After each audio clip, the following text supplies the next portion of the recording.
Bonjour à toutes et bonjour à tous, très chères auditrices et très chers auditeurs. J'espère que vous allez tous très très bien et que cette énigme vous met un petit peu en difficulté parce que bon, si c'est trop facile, ce n'est pas marrant. Donc, j'espère quand même que vous êtes quand même très nombreux à prendre plaisir à jouer à ce petit jeu.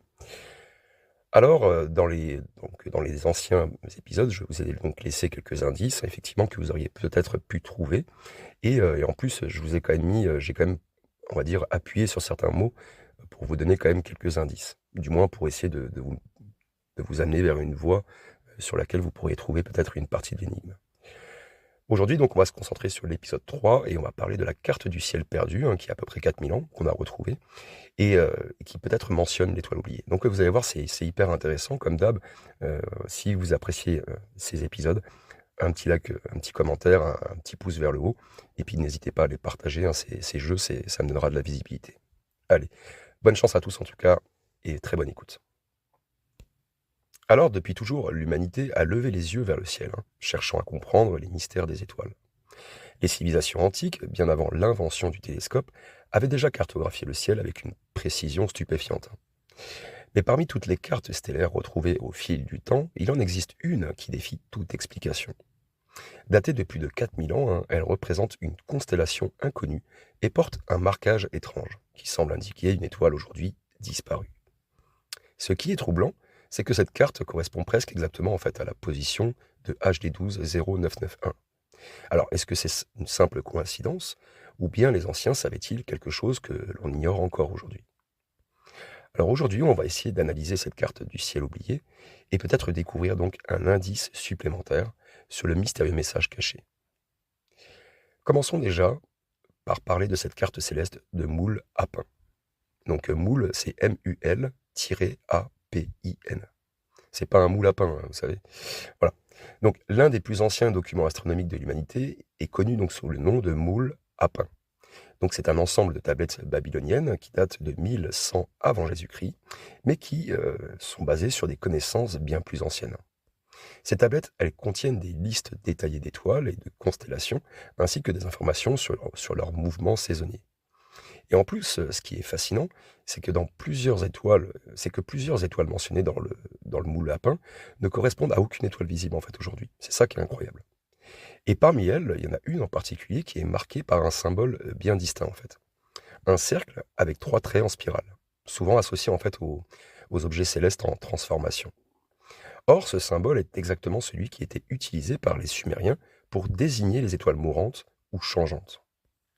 Alors pourquoi cette étoile a-t-elle disparu des cartes modernes? Est-ce qu'elle serait liée à HD 12 0991, cette étoile qui envoie un signal énigmatique, hein, à travers l'espace? Alors quand on superpose les cartes anciennes avec nos connaissances astronomiques modernes, il y a quand même une correspondance étrange, hein, qui est apparue. Le marquage inconnu de la carte sumérienne coïncide presque parfaitement avec la position actuelle de HD 12 0991. Donc ça signifie que cette étoile, qui aujourd'hui envoie un signal troublant, était déjà observée par les civilisations antiques. Alors pourquoi cette étoile était-elle marquée d'un symbole inhabituel? Était-ce une supernova que les anciens auraient pu observer? Une étoile variable dont le comportement aurait changé au fil du temps? Ou bien une anomalie plus étrange encore? Alors si l'on suit la logique des épisodes précédents, HD 12 0991 envoie un code basé sur les premiers nombres, sur les nombres premiers, pardon.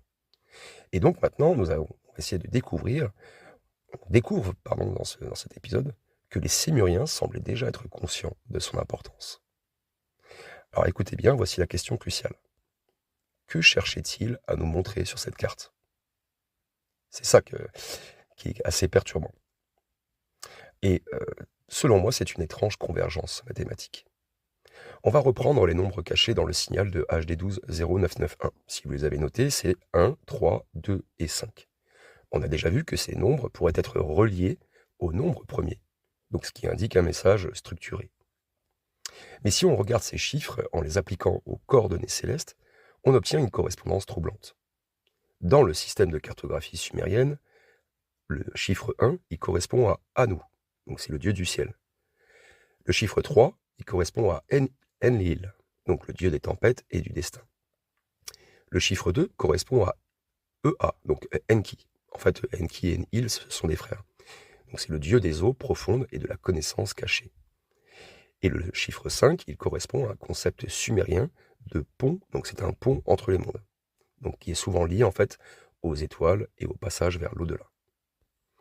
Alors ces associations nous montrent que les Sumériens ne voyaient pas ces nombres comme de simples chiffres en fait, mais plutôt comme une structure cosmique liée aux dieux et aux étoiles.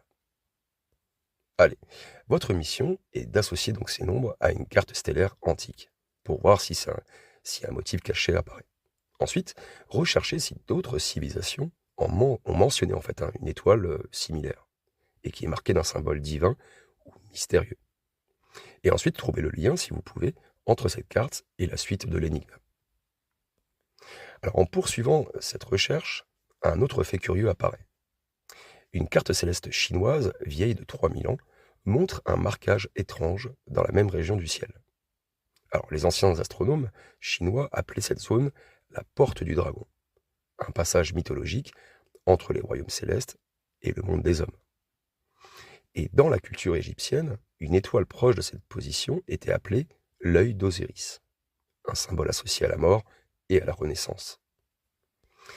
Et donc, si vous avez bien fait vos recherches, 3 civilisations, 3 époques, mais une même étoile étrange. HD12 0991 est-elle un simple hasard ou le dernier témoin d'un savoir oublié? Donc, l'énigme à résoudre. Maintenant que nous savons que cette étoile était cartographiée dans l'Antiquité, il est temps de décoder le message caché dans la carte. Alors, votre mission, si vous l'acceptez, est de trouver la connexion entre le symbole de l'étoile disparue et les dieux sumériens.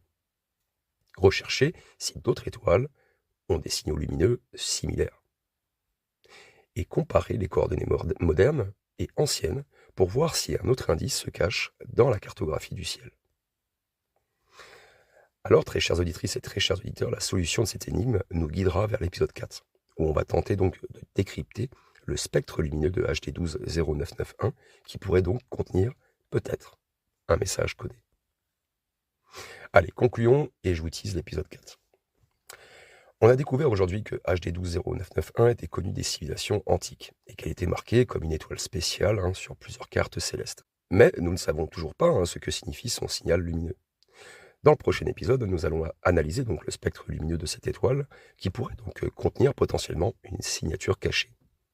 Alors, est-il possible qu'une information ait été encodée dans la lumière elle-même? C'est une question. Alors, votre tâche avant l'épisode 4, donc, c'est de rechercher donc s'il y a d'autres étoiles qui ont déjà montré des pulsations similaires, analyser les symboles antiques qui sont liés aux étoiles mourantes, et puis essayer de voir si une correspondance avec une constellation existe aussi peut-être. Bonne chance à tous en tout cas, j'espère que c'est pas trop difficile, dites-le moi dans les commentaires si c'est un peu compliqué. Mais pour les plus attentifs, je vous le dis, à chaque fois je vous laisse des indices, et il y a certains mots que j'appuie et pas d'autres, voilà. Donc bonne chance à tous et à très bientôt. Ciao ciao.